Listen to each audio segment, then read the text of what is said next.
Erin McGuire has been watching all of this closely, I know, and as someone who is very, very aware of politics in 2025, she works with candidates, she messages herself, she's a strategist, and one kind of wonders, how do you carry and conduct yourself going forward? I think people who are holding office are now wondering, do we do town halls? Do we not? I've heard some Republicans saying it's not safe. I'm not going to conduct town halls. I'm not going to go out and meet with the public anymore. I was curious about our friend Erin McGuire. Every Monday she joins us. And Erin, I welcome you in. What do you tell candidates, maybe that you work with or talk to, and they say, I don't know, it's dangerous out there. Maybe I'm just going to bunker down for a while. Good morning. Good morning. Yeah. One, you want to tell a candidate and anybody in this moment that it's really tough, and we need to be sympathetic that it is a scary place right now. It's a scary world. And while Charlie would not want anybody to go quietly into the night and run away from a fight, it's difficult to be able to ensure safety and security at some points, especially for elected officials. But that doesn't mean that they should stop talking to constituents or meeting with them. They can do smaller events. They can also do things like telephone town halls, online events, using X spaces, finding different ways to connect with constituents if there is a fear to be in person. What we don't want is silence. What we don't want is people to stop talking to each other, because that's what this assassin wanted. And it's tough for elected officials. That's terrifying. It has to be absolutely terrifying knowing that there are such insane people in this world who would try to murder someone for sharing their voice. It's why we need to be stronger, and we need to be smarter, and we need to keep the conversations going. Mental health is going to be really paramount for members, for elected officials, for candidates, for anybody in the political sphere and the public sphere. So you have to do what you're most comfortable with, but never stopping the conversation. You know, Erin, and I know there are a lot of people that interpret this as me sounding weak, or like I'm tucking tail, or I'm suggesting we back down from a fight or whatever. It's none of those things. But for people that are wired that way, I can't convince them otherwise, so I'm not going to argue about it. But my point earlier this morning was I don't have the energy to give to playing whack-a-mole with every hateful lunatic on the left who's saying something somewhere in some corner of the internet universe about Charlie's death. And it feels like there's some people who really kind of want to pour their time and energies into, did you hear what she said? Did you see what he posted? Did you see? I don't know. That's not where I am at the moment. Maybe I'll get there eventually, but I'm thinking now about how we better message and how I can be a better person and a more effective communicator. I'm not as interested right now in rooting out every lunatic who says something hateful on X. Does that make sense? And I don't know, maybe I stand alone in that. No, it does make sense, because we don't believe in outrage culture. You don't believe in outrage culture either, Chris. Yes, people are saying absolutely disgusting things, but our focus should be on continuing to get the message forward.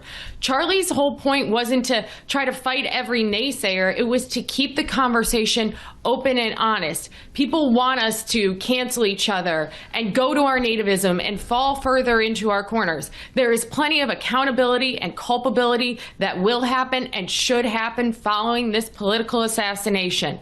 But we do no benefit to each other by continuing to try to take each other out every single day. We win by continuing to push forward with our conservative values and our conservative speech. It means that every time someone tries to silence you for believing that this is the greatest nation the world has ever known, when people try to silence you for saying that Donald Trump is a president who is delivering for the American people, when people try to silence you for believing that this country is what will be the greatest force for good the world has ever known, when people try to silence that, we cannot let that happen. But we don't get it better by continuing to try to take each other out. We elevate the conversation, and we win at the ballot box, because that's how you keep the message going.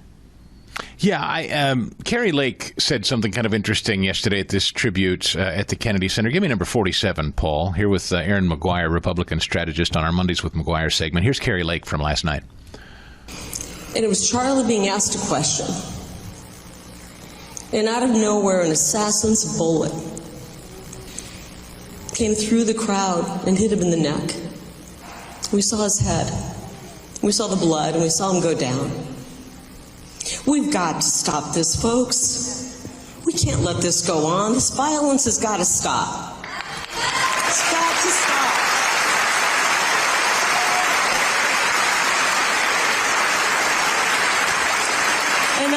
to say our side is perfect, but this is coming from the other side.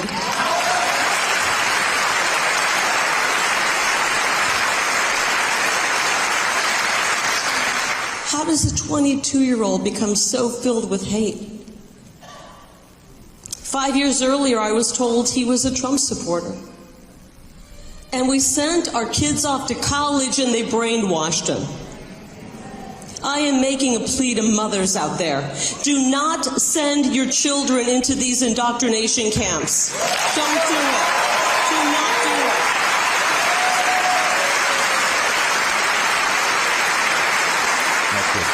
So, and by the way, Erin, I think that extends to, I'll just say it, when I see people say, can you believe this teacher or this professor said XYZ, I think, here's my first reaction to that. We don't have to participate, Erin. Like, I just don't accept that we have to send our kids off in boxcars to these re-education camps called public school and college if we don't choose, right?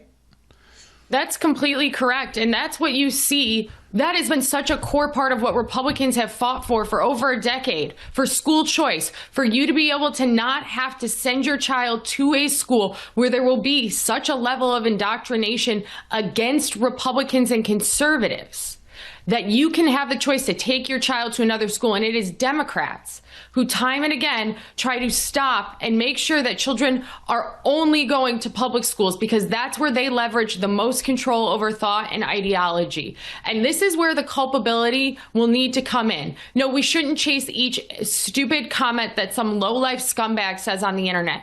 But these are the fights we continue for Charlie. We hold the media accountable for continuing to platform people and Democrats who call and go after Republicans. It wasn't even a few hours after Charlie died where J.B. Pritzker was on TV blaming Donald Trump. You saw Seth Moulton go on TV and make up statistics about Republicans being more politically assassins than there are Democrats. You continue to see it almost immediately. So we need to be able to stand up for our children in our schools to stop the indoctrination there. And we need to continue the fight against the media who continues to put out there people like Matthew Dowd, who said that the shooter might have been a supporter of Charlie Kirk's and they were shooting the gun off in celebration, a friendly fire scenario.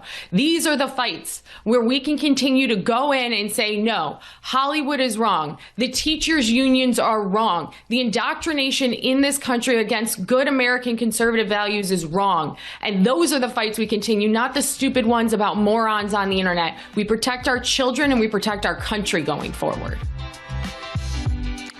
You're the best, Erin McGuire. Thank you so much for your time. Thanks for starting the week with us, as always. God bless you. Thanks, Chris. God bless. The Chris Stigall Show podcast.